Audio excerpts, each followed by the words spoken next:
नमस्कार दोस्तों, मैं दिलीप कुमार। दोस्तों, बीएसएससी ने आज शाम में एक नोटिस जारी किया है जिसमें ये कहा गया है कि 1218 अभ्यर्थियों का वो मुख्य परीक्षा लेगी। तो अब सवाल है कि ये 1218 अभ्यर्थियों का ये मुख्य परीक्षा अब क्यों लेगी? इतने वर्षों से बीएसएससी क्या कर रही थी? क्या इतने वर्षों से इन लोग बीएसएससी को पता नहीं था इन लोगों के बारे में, और अभी अचानक पता चला है कि इन लोगों के साथ तकनीकी फॉल्ट हुआ है? आखिर क्या मामला है? क्या बीएसएससी बहुत बड़ा खेल खेल रही है? क्या बीएसएससी के अंदर, ऑफिस के अंदर कोई बहुत बड़ी धांधली हो रही है प्रथम इंटर स्तरीय बहाली में? आखिर क्या है मामला? मुझे तो कहीं ना कहीं एक बहुत बड़े धांधली का शक हो रहा है, क्योंकि बीएसएससी अब भरोसे लायक नहीं रही। एक तो सुस्त रवैया इसका है और ऊपर से धांधली भी चरम पर है। और ये 2016 से अभी तक बीएसएससी सो रही थी और अब 1218 अभ्यर्थियों का वो मुख्य परीक्षा लेगी। यानी कि ये बहाली अब ये लटकाना चाहती है शुरू से ही, अब और लटकाने के लिए ये 1218 अभ्यर्थियों का मुख्य परीक्षा लेगी। अगर इन लोगों का मुख्य परीक्षा लेना था बीएसएससी को तो पहले क्यों नहीं ली? जब मुख्य परीक्षा का रिजल्ट आया या मुख्य परीक्षा आयोजित हुई उस समय कहाँ थी बीएसएससी? जब टाइपिंग टेस्ट लिया गया उस समय कहाँ थी बीएसएससी? उस समय इन लोगों का मुख्य परीक्षा क्यों नहीं ली गई? और अभी काउंसलिंग के लिए जब बुलाया जाना था ये, तब ये काउंसलिंग के समय में अब नया ये बखेरा खड़ा कर रही है कि इतने लोगों का जो है 1218 अभ्यर्थियों का तकनीकी कारणों से गड़बड़ी हो गई थी। तो फिर इसके लिए जिम्मेवार कौन है? दोषी कौन है? आखिर गलती करे बीएसएससी और सजा हजारों अभ्यर्थियों को क्यों भुगतना पड़े? हम ये 1218 अभ्यर्थी कौन है नहीं, हम ये नहीं जानते हैं। हम ये भी नहीं जानते हैं कि इस तरह की गड़बड़ी कैसे हुई। हम सभी अभ्यर्थियों के साथ हैं। अगर ये 1218 अभ्यर्थी सही उम्मीदवार हैं तो हम इनके साथ हैं। किसी के साथ भी गलत नहीं होना चाहिए। हम शुरू से ये कहते आ रहे हैं कि एक भी स्टूडेंट के साथ अन्याय नहीं होना चाहिए। तो ये 1218 अभ्यर्थी के साथ अगर गलत हुआ है तो इनके साथ न्याय होना चाहिए।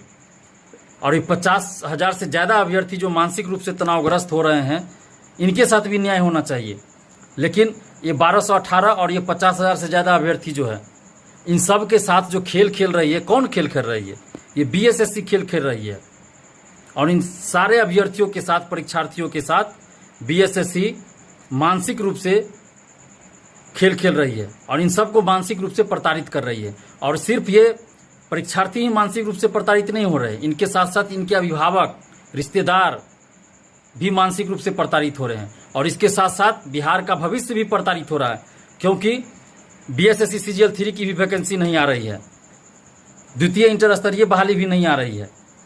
तो बीएसएससी बहुत बड़ा खेल खेल रही है और इन सब की आड़ में अंदर ही अंदर बहुत बड़ा खेला खेल रही है और बहुत बड़ी धांधली कर रही है। ये निश्चित हो गया है अब कि बीएसएससी धांधली कर रही है। अगर 1218 अभ्यर्थियों के साथ गलत हुआ तो इसके लिए जिम्मेवार कौन है? बीएसएससी जिम्मेवार है। तो सजा मिलनी चाहिए इसके अध्यक्ष और सचिव को और सभी कर्मचारियों को, अधिकारियों को, जो भी इसके लिए जिम्मेवार हैं। इसके लिए परीक्षार्थी तो जिम्मेवार नहीं है। और आप 2014 से ये हजारों परीक्षार्थी को लटका के रखे हुए हैं, उनके भविष्य के साथ खिलवाड़ किया जा रहा है। कहाँ है मुख्यमंत्री? क्या उनको ये सब दिखाई नहीं देता है? धृतराष्ट्र बन गए हैं नीतीश जी, आंख पे पट्टी बांध ली है गंधारी की तरह। कुछ दिखाई नहीं दे रहा है इनको क्या? अब तो आंख का ऑपरेशन भी करा लिए हैं, अभी नहीं दिखाई दे रहा है। बहुत बड़ा खेल खेला जा रहा है। हम बार बार कह रहे हैं बिहार के स्टूडेंट से कि आप लोग एकजुट होइए, और एकजुट नहीं है। इसी का ये दुष्परिणाम है कि आयोग और सरकार खेल खेल रही है। वरना इस तरह से कहीं भी आप देख लीजिए, देश के किसी भी कोने में चल जाइए, किसी भी राज्य में चल जाए, इस तरह से छात्र युवाओं के साथ अन्याय और शोषण नहीं होता है जितना कि बिहार में हो रहा है। और ये बीएसएससी तो हद कर दी, सारी सीमाएं पार कर दी इसने। आखिर इस चीज के लिए जब 23 तारीख को हम लोग महाआंदोलन करने वाले हैं, तब उससे पहले इस तरह का नोटिस आया है। इतने दिन से कहाँ थी? क्या इससे पहले इसको पता नहीं था? बीएसएससी को पता नहीं था कि इस तरह की गड़बड़ी हुई है? आज अचानक से पता चला, वो भी संडे के दिन। संडे के दिन इसको पता चलता है ये गड़बड़ी, और संडे के दिन नोटिस जारी हुआ है। तो कहीं ना कहीं ये आंदोलन का खौफ था बीएसएससी के अंदर। उसके बाद इस तरह का नोटिस आया है और इस के आड़ में बहुत बड़ा खेल खेला जा रहा है।